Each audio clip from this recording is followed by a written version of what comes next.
Hello, my fellow fourth graders. Today we are going to be learning how to compare and contrast. Can someone raise their hand if they know what compare means? Great! Like Sarah said, compare means that something is similar or the same. What about contrast? Who can raise their hand and let me know what contrast means? Awesome. Great job, Jacob. Contrast means that something is different. Every day we are comparing and contrasting things, whether we know it or not. We compare and contrast things such as ourselves and other people, maybe the food that we eat, or what we learn in school. I'm going to show you an example of what compare and contrast means and what it looks like in our everyday life just by comparing myself to some of you. So starting with compare and finding similarities between myself and some of you guys, let's do gender. So a comparison or something that's similar is I'm a female or a girl, and so is Jessica. Next, let's do hair color. I have brown hair, and so does John. That's a comparison. That's something we have in common or that's similar. How about siblings? I know from Tom that he has an older brother, and so do I. That's something we have in common or is similar. Now we're going to look at contrast or something that's different. Height. Tom is also way taller than me. Our height difference is he's tall, I'm shorter, so that's something that's different. Eye color. I have blue eyes and Sammy has brown eyes. That's something that's different. And how about pets? I know from talking to Samantha that she has two dogs and I only have one. That's something that's different. So a tool we can use to compare and contrast is called a comparison chart. I'm going to show you how to use it. Here it is. So if you notice, there are two nouns, which we have learned is a person, place, or thing, that you use to compare and contrast. And you put those on each columns on the sides. And then, if you notice in the middle, it says similarities. So you start in the middle of the chart and you list things that are similar between them. This is a comparing piece. And then on the outside columns is where you put differences that are specific to each noun you chose, the contrasting part. So the steps are, look at the things to compare, noun 1 and noun 2, and then you find the similarities and you find the differences and you put them in the chart. Now that you see how a comparison chart looks and have been shown how it works, let's test it out together. We're going to look at cats and dogs. Let's get our chart ready. First, you start in the middle with similarities or what's compared. So if you can think of one thing that cats and dogs have in common or similar, raise your hand. You're right, they are both considered pets.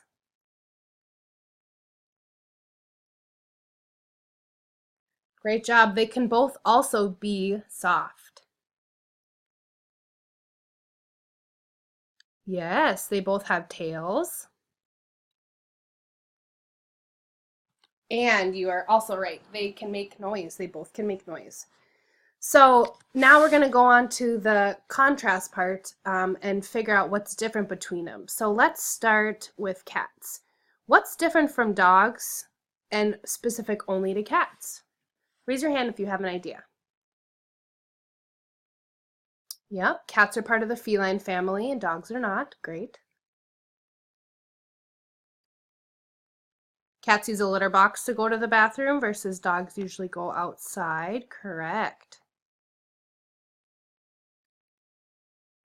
Cats can climb really high in trees. You're right, John. That's awesome. And the noises they make are meowing and hissing. That's not typically noises you hear from a dog. That's right. All right. Next, we're going to do dogs. So what's different from cats and specific only about dogs? Raise your hand if you have an idea. That's right, they're part of the canine family. That's a good point. Dogs can come in a lot of different sizes. They can be really small all the way up to really large, versus cats are typically around the same size. They bark and howl. Those are noises you don't usually hear from a cat. You're right. Yeah, and they can have droopy ears, usually something you don't think of when you think of a cat. Great job, class. So being able to compare and contrast is a super helpful skill to use specifically when you're reading. It can help you better understand what you're reading and put meaning to what you're reading. There's many different things you compare and contrast in a story. For instance, like the settings, what's the surroundings are like, the different characters, what's the same or different between them, and certain events that happen in the book. So we're going to practice using a comparison chart while we read a story called Tanya's Money Problems. I'm going to pass that out now. Now that you've got it in front of you, let's follow along as I read pages 1 through 8 out loud. As I'm reading, make sure you're thinking about details about Tanya and her brother Thad, because we will be comparing them.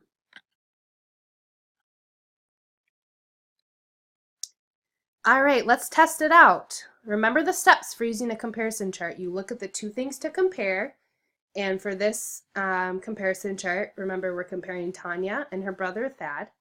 Then you find the similarities and you find the differences. Let's do one together so you get the hang of it. Who can think of one thing they have in common? Raise your hand.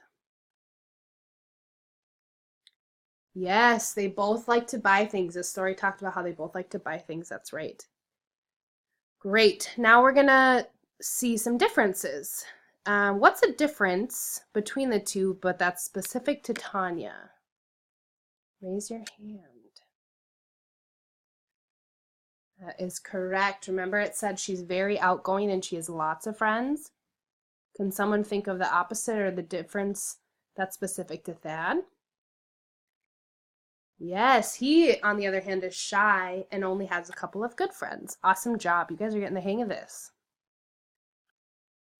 Now, I would like you to find a partner and finish reading the stories, pages 9 through 18.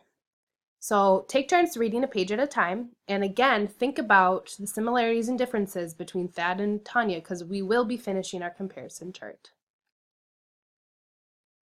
I'm going to be walking around if you have any questions or anything. Now that we're done reading, take some time to talk about some similarities and differences between Thad and Tanya with your partner. And again, I'll be walking around, so if there's any questions you have, I'm going to give us about 2 minutes to discuss with your partner. All right, come together, class. Now we're going to work together to finish this comparison chart. So we already have that he likes to buy things, shy versus outgoing. Awesome. Now let's continue to fill out our chart. I'm going to just call on people and give me a similarity or a difference. That's right, Tanya's a spender. That's what the book talked about. Oh, good. Yep, it's similar as they look alike. Remember, they're twins. That's right. Thad likes to save his money. Yep, and Thad is also a good student. That's specific to Thad. Yes, the opposite. Tanya is just an average student, kind of what it said. She does what she has to get by. Oh, that was a fast one. Yeah, some similarities. They both mow the lawn. A difference, you're right. Tanya had to get a loan. Her brother didn't have to get a loan. That's right. They both make about $35 a week. Yes, and Thad, on the other hand, invests in stock. You are correct. Great job, class. You're really getting the hang of this. Now that you've figured out how a comparison chart works and you've done it with our class, we're going to practice doing it on our own. So if you could go back to your desk and take out a piece of paper and draw the comparison chart on it. You can look at the example on the board if you need help remembering how to draw it. I'm going to split you guys in half. this half of the class is going to compare and contrast yourselves to Thad. And the other of you are going to compare and contrast yourself to Tanya. So let's remember the steps one more time. First step is you look at the things to compare. Remember, it's yourself and either Thad or Tanya, whichever character I assigned you. Then you're going to find the similarities, the comparisons, and put those in the middle. Yep, and then you find the differences, the contrast part, and those are on the sides. So I'm going to give you a couple minutes to do this, and then we'll come back together to share. Once the students are done, they share with the class the similarities and differences between themselves and whichever assigned character they have. Great job today, class. You have done an excellent job using a comparison chart. We will be practicing using this tool throughout the rest of the week.